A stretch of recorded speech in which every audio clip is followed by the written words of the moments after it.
ఎన్నిసార్లు ఎన్ని awareness programmes పెట్టినా కూడా ఎక్కడ నుంచి ఈ యొక్క ప్రమాదాల్ని ఆపాలి, వీటిల్ని ఎలా ఎదుర్కోవాలి అనేటటువంటి అంశాల మీద విస్తృతంగా చర్చ జరగాల్సినటువంటి అవసరం ఈరోజు చాలా ఉంది. ఈ రోజు దాని మీద మాట్లాడడానికి మన ముందు రావెనూతల శశిధర్ గారు ఉన్నారు, విహెచ్పి జాతీయ అధికార ప్రతినిధి. వారితో మాట్లాడదాం. అసలు ఇక్కడ దీంట్లో జరుగుతున్నటువంటి కుట్రలేంటి, అలాగే వీటిని ఎలా ఎదుర్కోవాలి, మనం ఎలా తిప్పికొట్టాలి అనేటటువంటి అంశాల మీద.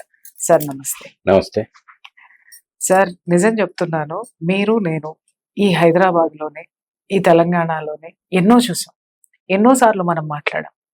కానీ ప్రపంచం దాన్ని గుర్తించలేదు. పైగా చాలా సార్లు నేను ఫేస్ చేసింది ఏంటంటే, నేను ఎవరితోనైనా ఆడపిల్లలకి జాగ్రత్తలు చెప్తుంటే నన్ను అదొక విధమైనటువంటి ఒక నవ్వు నవ్వేసి ఊరుకునేవాళ్ళు. అంటే అదొక హాస్యాస్పదంగా మనసు చివుక్కుమనేది. అదే విషయము ఈ రోజు టీసీఎస్ లాంటి ఒక పెద్ద ఎంఎన్సి కంపెనీలో, మల్టీనేషనల్ కంపెనీలో ఇది జరగడం అనేటటువంటిది ఈ రోజు వార్త అయింది. కానీ దీని మీద సంవత్సరాల నుంచి మనం పోరాడుతున్నాం. ప్రపంచానికి తెలిసింది సార్ ఇది ఎంత భయంకరమైనటువంటి విషయము అనేటటువంటిది. సార్ చెప్పండి, అసలు ఆ ఇష్యూ మీద అసలు మీ యొక్క స్పందన అనే కంటే కూడా దాన్ని విశ్లేషిస్తే బాగుంటుందేమో. లవ్ జిహాద్ ప్రేమ ముసుగులో సాగుతున్నటువంటి ఒక విషక్రీడ. ఇది సాక్షాత్తు కేరళ హైకోర్టు చేసినటువంటి కామెంట్ 2009 లోపట. కేరళ లోపట అనేక కేసులు కోర్టు ముందుకు వచ్చిన తర్వాత, అనేక సాక్ష్యాలను విచారించిన తర్వాత ఒక భయంకరమైనటువంటి కుట్ర దీని వెనకాల ఉందనేటువంటి నిర్ధారణకు కేరళ హైకోర్టు వచ్చిన తర్వాత ప్రేమ ముసుగులో సాగుతున్నటువంటి ఒక విషక్రీడ లవ్ జిహాద్. అయితే ఈరోజు రూపం మారింది. ఇది 713వ సంవత్సరంలో ఈ దేశంలో ఇస్లాం అడుగు పెట్టినప్పటి నుంచి హిందూ మహిళలపైన అకృత్యాలు, హిందూ మహిళలను అపహరించుకొని పోవడము, హిందూ మహిళలను బలవంతంగా మతం మార్చడం అనేటువంటిది 713వ సంవత్సరం నుంచి ఈ రోజు వరకు కూడా, అంటే 1313 సంవత్సరాలుగా సాగుతుంది. గతంలో యుద్ధాలు జరిగేది, రాజులను ఓడించి ఆ రాజ్యంలో ఉన్నటువంటి మహిళలను చెరబట్టి వాళ్ళను బలవంతంగా మతం మార్చి ఇస్లాంలో కలుపుకునేది, వాళ్ళ మీద అకృత్యాలు చేసేది, పురుషులను చంపేది, దేవాలయాలను విధ్వంసం చేసేది, విశ్వవిద్యాలయాలను దహనం చేసేది. స్వాతంత్ర భారతదేశం లోపల ఇప్పుడు ఉన్నటువంటి చట్టాలను వాళ్ళకు అనుకూలంగా మార్చుకొని అనేక రకాలైనటువంటి జిహాద్ నడుస్తూ ఉంది. ఫుడ్ జిహాద్, ల్యాండ్ జిహాద్, లవ్ జిహాద్, అగ్రికల్చర్ జిహాద్, కల్చరల్ జిహాద్, జాబ్ జిహాద్, డ్రగ్ జిహాద్, ఓట్ జిహాద్, డెమోగ్రఫీ జిహాద్, ఈ విధంగా అనేక రూపాల లోపల ఈ దేశాన్ని ముక్కలు చేయాలనేటువంటి కుట్రలు, ఈ సంస్కృతిని విధ్వంసం చేయాలనేటువంటి కుట్రలు జరుగుతూ ఉంది. తీవ్రవాదులు ఈ రోజున గన్ను పట్టుకొని పోరాడడం లేదు, సరిహద్దులకే పరిమితమైనటువంటి తీవ్రవాదం లేదు. ఈ రోజున అనేక రూపాల లోపల తీవ్రవాదం నడుస్తూ ఉంది. మనందరం కూడా, మీకు తెలుసు, కోవాబన్ విషయం లోపల మీ ఛానల్ చాలా వెలికి తీసిన తర్వాత మీరు పడ్డ ఇబ్బందులు నాకు అర్థమైంది. అదే సందర్భం లోపల విజయం సాధించాం. సమాజంలో విస్తృతమైనటువంటి చర్చ వచ్చింది. ఏం జరిగింది, ఏం జరుగుతుంది, మన శరీరం లోపల ఏ రకమైనటువంటి జిహాద్ జరుగుతుంది, బయట కాదు, అవును, మన కడుపులోకి జిహాద్ ఎట్లా చొరబడుతుంది. అందుకే మనందరి కృషి తర్వాత హైదరాబాద్ పోలీస్ ఒక స్పెషల్ వింగ్ తయారు చేసి హెచ్ ఫాస్ట్ అని. ఈ రోజున వందల కేసులు వెలుగు చూస్తున్నాయి. చిన్న పిల్లలు తాగేటువంటి పాల దగ్గర నుంచి మొదలు పెట్టుకుంటే తినుబండారాలలో అల్లం, ఎల్లిగడ్డ, ఉల్లిగడ్డ ఇట్లా పెట్టుకుంటే ప్రతి దాంట్లో, కూరగాయల లోపట, పండ్ల లోపట, ఐస్ క్రీమ్ లోపట, బిర్యానీ అసలు ఏంటి సార్, వందల బిర్యానీ ప్యాకెట్లు నిల్వ ఉంచినవి, అవే వేడి చేసి స్విగ్గీ ఆర్డర్లు వస్తున్నాయి. ఎన్ని రోజుల నుంచి, నేను ఎన్ని నెలల నుంచి మొత్తుకుంటున్నాను సార్, స్విగ్గీలో జరుగుతున్నాయి, జాగ్రత్త పడండి అంటే. ఈ రోజు విజువలైజేషన్, మొదట్లో మతం ఆధారంగా వాళ్ళకి మద్దతు తెలిపినటువంటి వాళ్ళు చాలా మంది ఉన్నారు. అవును, కానీ మతోన్మాద కుట్రలు ఈ సమాజం మీద ఎన్ని రకాల జిహాదులు నడుపుతున్నాయి రోజు వెలుగు చూస్తున్నాయి. కాబట్టి ఈ రోజున రూపం మారింది, రకరకాల రూపాల లోపల వాళ్ళ ఓటు జిహాద్ నడుస్తుంది. ఈ యొక్క ప్రజాస్వామ్యాన్ని తమ చేతిలోకి తెచ్చుకోవాలనేటువంటి కుట్ర. కాబట్టి వాళ్ళ లవ్ జిహాద్ ఆ కుట్రలో భాగంగానే ఉమ్, TCS లో వెలుగు చూసిన తర్వాత దేశవ్యాప్తంగా చర్చ జరుగుతుంది. అవును సార్. ఒక ప్రముఖమైనటువంటి సంస్థ ఉమ్, అంటే జిహాద్ లవ్ జిహాద్ జరుగుతుందని అంటే మనం గతంలో ఏం చర్చ ఉండే, ఏం పనిపాట లేని పిల్లలు ఏదో కాలేజీల దగ్గర అడ్డాలు పెట్టుకొని ట్రాప్ చేసుకొని లవ్ చేస్తారు. అవును. ఇది ఏదో ఒక పరిమితమైనటువంటి విషయం. అది అవును. ఏదో సింగిల్ డిజిట్ ఒకరో ఇద్దరో పిల్లలు అట్లా పోయి ఉంటారేమో అని సమాజం అంతా సీరియస్గా తీసుకోలే. కానీ రెడ్ ఫోర్ట్ బాంబ్ బ్లాస్ట్ అయిన తర్వాత ఈ దేశంలో డాక్టర్ వృత్తిలో ఉన్నటువంటి వాళ్ళు ఏ రకమైనటువంటి జిహాదీ భావజాలంతో ఉన్నారు, కార్పొరేట్ సంస్థలలో హైయెస్ట్ పొజిషన్లో ఉన్నటువంటి వాళ్ళు ఏ రకమైనటువంటి జిహాదీ మానసిక స్థితిలో ఉన్నటువంటి వాళ్ళు ఉన్నారు.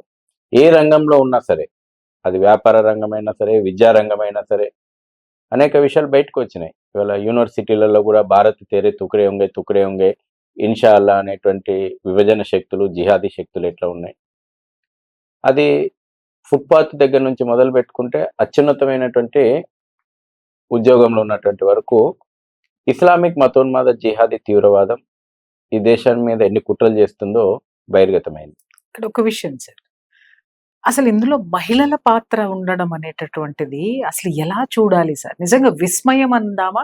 ఎందుకంటే రెడ్ ఫోర్ట్ దగ్గర బాంబు బ్లాస్ట్ దగ్గర నుంచి తీసుకుంటే ఇక్కడ లవ్ జిహాద్ వరకు కూడా ఇందులో ఆ వర్గానికి సంబంధించినటువంటి మహిళల పాత్రని మనం ఎలా చూడాలి అసలు?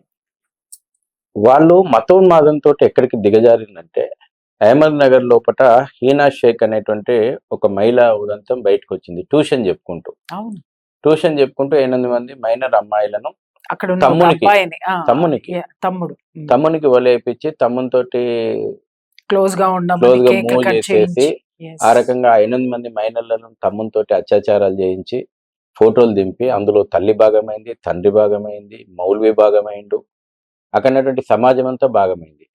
వాళ్ళు దృష్టిలో ఇన్వెస్టిగేషన్ లో తేలింది ఏంది అంటే, కాఫీర్ యొక్క మహిళ పైన అకృత్యాలు చేయిస్తే మాకు జన్నత్ వస్తుంది, మాకు స్వర్గం వస్తుంది.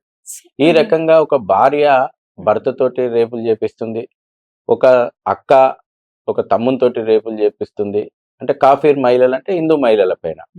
ఈ రోజున ఎవరు మన TCS లోపల నిదా ఖాన్ వ్యవహారం అదే కదా. అవును. ఒక మహిళ సాటి అవును. మహిళల పైన 21 మంది మహిళల పైన ఏ రకంగా ఒక కుట్రపూరితంగా లవ్ జిహాద్ కుట్రలకు తెరలేపిండ్రు.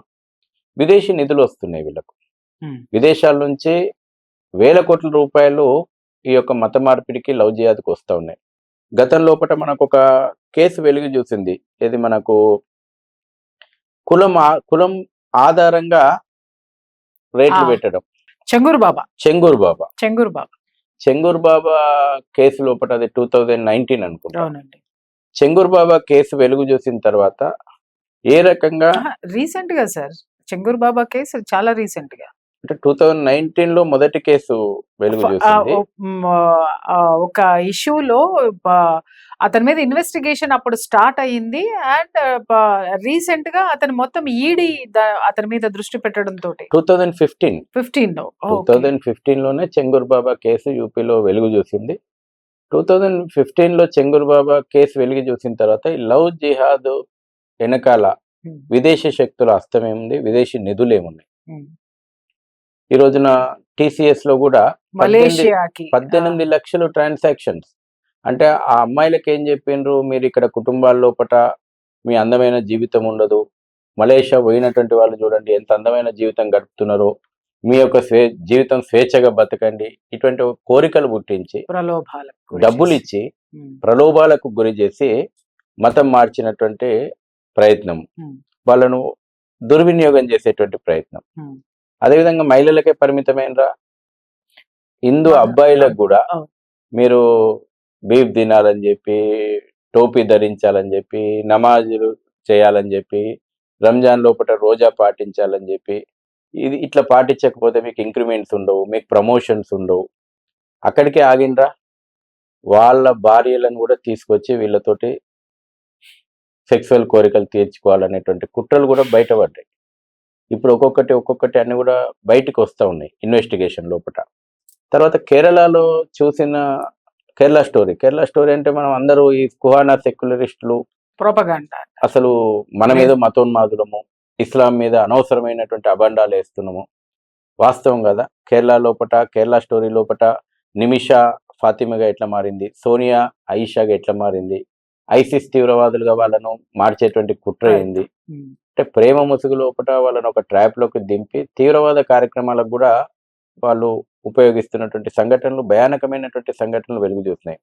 నిన్న మొన్న యూసుఫ్ గూడ లోపల జరిగినటువంటి కేసు కానీ, మొన్న యూపీ లోపల వెలుగు చూసినటువంటి, గుజరాత్ లోపల వెలుగు చూసినటువంటి జిమ్ జిహాద్, మళ్ళీ రీసెంట్ గా సార్ మహారాష్ట్రలో కూడా 19 ఏళ్లకు మైనర్ అమరావతి లోపల వాడు దాదాపు 180 మంది మైనర్ అమ్మాయిల విషయం లోపల ఏ రకంగా ఫోటోస్ కలెక్ట్ చేసి బ్లాక్ పైశాచికం అంటే సార్ 350 వీడియోలు ఆ పిల్లలై ఉండగా వాడు లైంగికంగా వాళ్ళని వాడుకోవడమే కాక ఈ ముల్లాలకి మౌలీలకు కూడా వీళ్ళని పంపించాడు. వాళ్ళ ద్వారా కూడా వీళ్ళని లైంగిక వేధింపులకి గురి చేశారు, లైంగికంగా వాడుకున్నారు. సార్ నేను ఒక్క విషయం ఇక్కడ అడుగుతాను, ఎప్పుడు జరిగిందో కూడా తెలియదు, చరిత్రలో లేనటువంటి సతీసాగమనాల గురించి, బాల్య వివాహాల గురించి, అలాగే స్త్రీ అణగదొక్కబడుతుంది అనేటటువంటి వరకట్నపు పిశాచాలంటే సరే దాన్ని ఎంతో కొంత మనం ఒప్పుకుందాం. వీటన్నిటి గురించి ఇప్పటికీ మాట్లాడుతూ కూడా హిందుత్వం మీద, సనాతన ధర్మం మీద విషం కక్కే ఈ సోకాల్డ్ ఈ తుకడే గ్యాంగ్ ఏదైతే ఉందో సార్, ఇంత దారుణం జరుగుతుంటే ఒక్కటన్నా కనీసం తెర మీదకి వచ్చి మాట్లాడే ధైర్యం లేదంటారా? లేకపోతే ముఖం చాటేశారా? లేకపోతే ఈ జాతి ఎలా పోతే మాకెందుకు, కానీ అణగదొక్కాల్సిందే అనేటటువంటి నిర్లిప్తత, మౌనం, ఇవి వాళ్ళ మౌనం వెనుక ఉన్నటువంటి కుట్ర. సెక్యులరిజం ముసుగేసుకొని, కమ్యూనిజం ముసుగేసుకొని, నాస్తికవాదం ముసుగేసుకొని, హేతువాదం ముసుగేసుకొని ఈ దేశం లోపల పనిచేస్తున్నటువంటి సంస్థలన్నీ కూడా ఇస్లామిక్ మతోన్మాదాన్ని ప్రోత్సహిస్తుంది. ఇస్లామిక్ మతోన్మాదానికి అండగా నిలుస్తూ ఉన్నాయి, హిందుత్వానికి వ్యతిరేకంగా పనిచేస్తూ ఉన్నాయి. మీరన్నారు ఒక ప్రశ్న, ఇదే సతీసాగమనం ఎందుకు వచ్చింది? సతీసాగమనం మన ధర్మంలో లేదు సార్. సతీసాగమనం ఉండుంటే రాముని తండ్రి చనిపోయిన తర్వాత రామాయణం లోపట కౌసల్య ఉండేది ఎట్లా ఉన్నది, తర్వాత మహాభారతం లోపట పాండురాజు చనిపోయిన తర్వాత కుంతీదేవి ఎట్లున్నది, అవే కదా మనకు ప్రామాణికం. ఇస్లామిక్ దండయాత్రల కారణంగా ఇస్లాం దండయాత్ర చేసి ఇక్కడ రాజ్యాలను ఆక్రమించుకొని మహిళల పట్ల చేసినటువంటి అకృత్యాలు భరించలేక బతికి ఆ అకృత్యాలను భరించొద్దు అనేటువంటి ఆలోచనతోటే మహిళలు సామూహికంగా సతీసాగమనం చేసుకున్నారు, జోహర్ చేసుకున్నారు, రామ్ని పద్మిని ఖిల్జీ దండయాత్ర చేసుకున్న తర్వాత వేలాది మంది ఎందుకు జోహర్ చేసుకున్నారు. కాబట్టి ఈ రకంగా బాల్య వివాహాలు కానీ,